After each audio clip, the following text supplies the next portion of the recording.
Hi everyone, সকাল সকাল চলে এসেছি তোমাদের সঙ্গে একটা নতুন ব্লগ শেয়ার করে নিতে। তো আজ চলে এসেছি আমার এক মাসির বাড়ি। জায়গাটা হলো উলুবেড়িয়া, আর এখানে বসেছে রাসের মেলা। এই ভিডিওর মাধ্যমে রাস মেলা নিয়ে বেশ কিছু তথ্য তোমাদের সঙ্গে শেয়ার করব, আর সেটা দেখার জন্য ভিডিওটা লাস্ট পর্যন্ত দেখো। সকাল সকাল স্নান করেই সোনাইকে নিয়ে একটু ছাদে চলে এলাম। তো ছাদ থেকে বাইরের দৃশ্যটা দেখতে বেশ ভালোই লাগছিল, আর আমার মাসির বাড়ি থেকে ট্রেন লাইনটা অনেকটাই কাছ থেকে দেখা যায়, তাই যখনই ট্রেন যাচ্ছিল সেটা দেখে খুব মজা পাচ্ছিল সোনাই।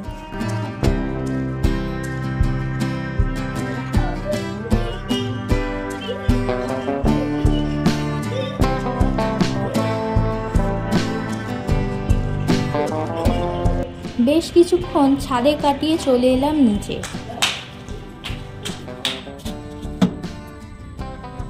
নিচে এসে একটু বসতে না বসতেই সোনাইয়ের বায়না স্টার্ট হয়ে গেল।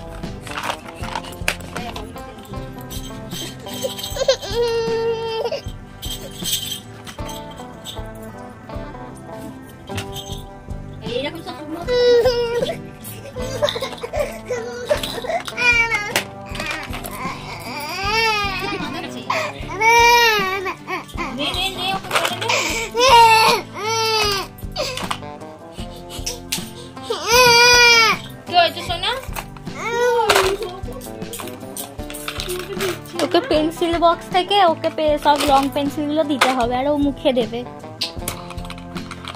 হাত থেকে কেড়ে নিয়েছি বলে কাঁদছে। দেখি মুখটা, দেখি দেখি দেখি।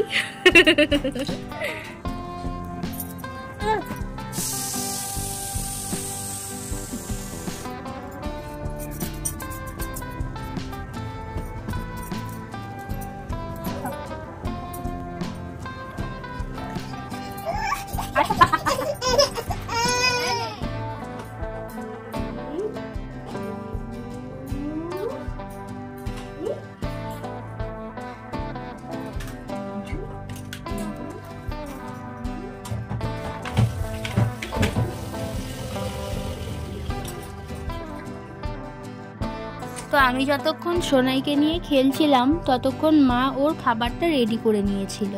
তারপরেই বসে গেলাম সোনাইকে খাবার খাওয়াতে, কারণ ওকে খাবারটা খাওয়াতেই অনেকটা সময় কেটে যায়।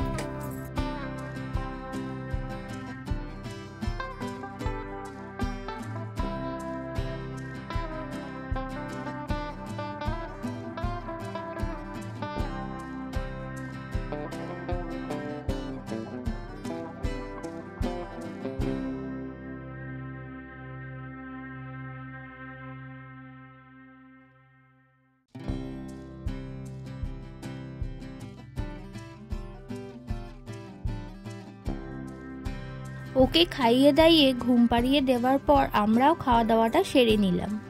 তারপরেই রেডি হয়ে নিলাম রাস দেখতে যাওয়ার জন্য।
উলুবেড়িয়া রাসমেলা দেখার জন্য উলুবেড়িয়া স্টেশন থেকে টোটো বা অটো ধরে চলে যেতে হয়।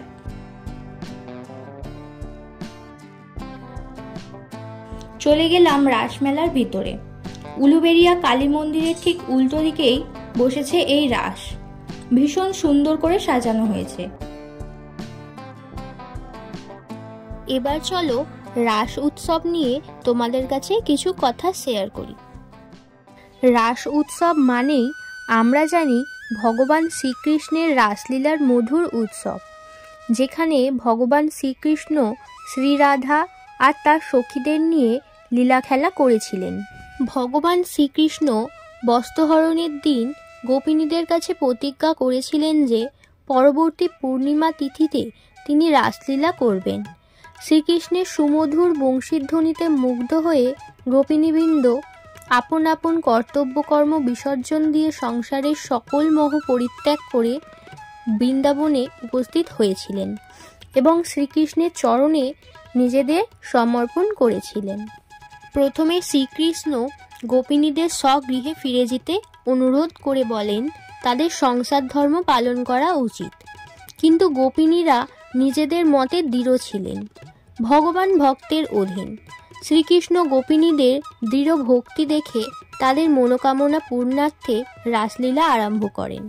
কিন্তু যখনই শ্রীকৃষ্ণ গোপিনীদের মনে গর্ব অহংকারে পূর্ণ হয়ে যেতে দেখেন, তখনই শ্রীকৃষ্ণ গোপিনীদের মধ্য থেকে অন্তর্নাদ হয়ে গেলেন। ভগবানকে একমাত্র আমার বলে ভেবে অহংকারের ফলে গোপিনীরা হারিয়ে ফেলেছিলেন। যেহেতু শ্রীকৃষ্ণ ত্রিজগতের প্রতি, তাই তাকে কোনো মায়া বন্ধনে বেঁধে রাখা যায় না। গোপিনীদের ইচ্ছাকে তিনি সম্মান জানিয়ে যতজন গোপিনী ততজন কৃষ্ণ হয়ে গোপিনীদের মনের অভিলাষ পূর্ণ করেছিলেন, আর গোপিনীবৃন্দ জাগতিক ক্লেশ থেকে মুক্তি লাভ করেছিলেন। এইভাবেই জগতে রাস উৎসবের প্রচলন ঘটে।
রাস দেখার পরেই চলে গেলাম মেলার ভিতর। প্রতি বছর খুব বড় করে এই মেলাটা হয়।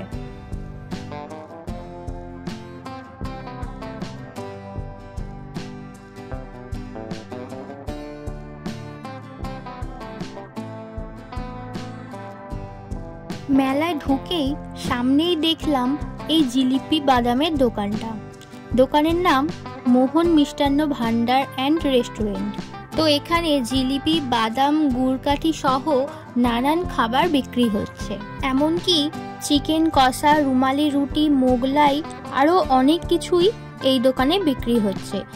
আর এই রেস্টুরেন্টের ভেতরেই বেশ কিছু চেয়ার টেবিল পেতে দেওয়া রয়েছে, সেখানেই বসে লোকজনেরা তাদের টিফিনটা সেরে নিচ্ছে।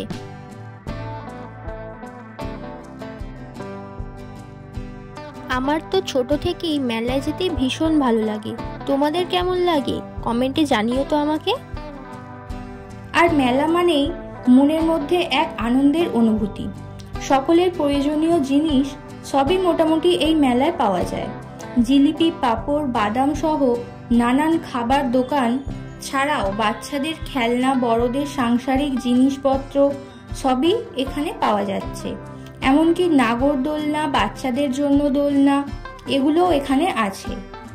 মেলা মানেই যেন চলমান এক ছবি। ভিড়, হট্টগোল, ঠেলাঠেলি, খুশির উচ্ছ্বাস, নাগরদোলনা সহ রকমারি খেলনা, জিলিপি খাওয়ার ধুম, একের পর এক চলমান চিত্র, সুন্দর সুন্দর জিনিসের সমারোহে মেলা যেন পরিপূর্ণ হয়ে উঠেছে।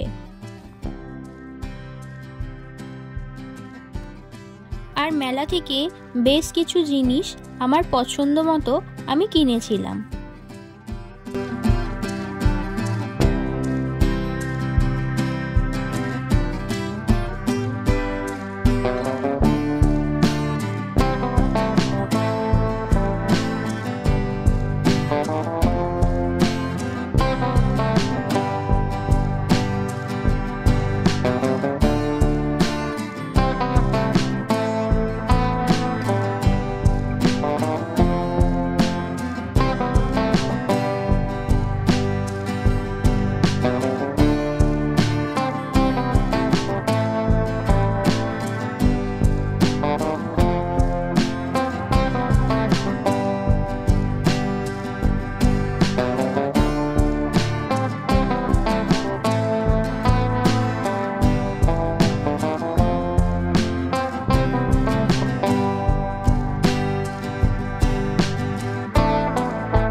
তারপর চলে গেলাম কালীবাড়ি, কিন্তু কালীবাড়ির ভেতরে ছবি তোলা নিষেধ ছিল, তাই আর সেটা দেখাতে পারলাম না।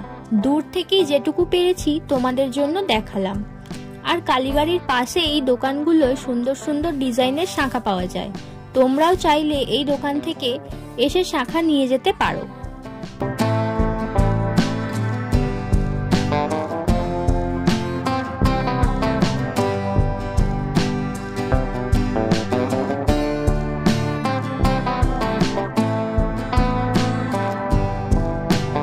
তারপর মেলা থেকে বেরিয়ে পড়লাম।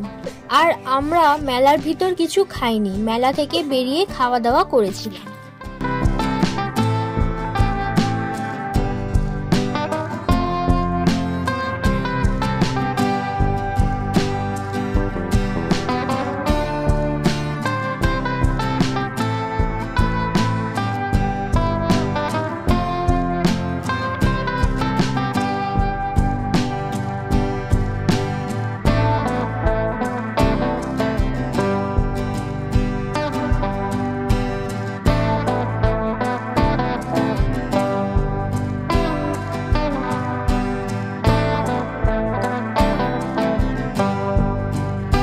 তাহলে বন্ধুরা, আজকের ভিডিওটা তোমাদের কেমন লাগলো আমাকে কমেন্ট করে জানিও। আর এরকমই আরো ভিডিও পেতে আমার চ্যানেলটি সাবস্ক্রাইব করতে ভুলো না। আর যারা যারা শ্রীকৃষ্ণের ভক্ত তারা অবশ্যই ভিডিওটিতে একটি লাইক করে দিও। সুস্থ থেকো, ভালো থেকো, দেখা হচ্ছে পরের ভিডিওতে।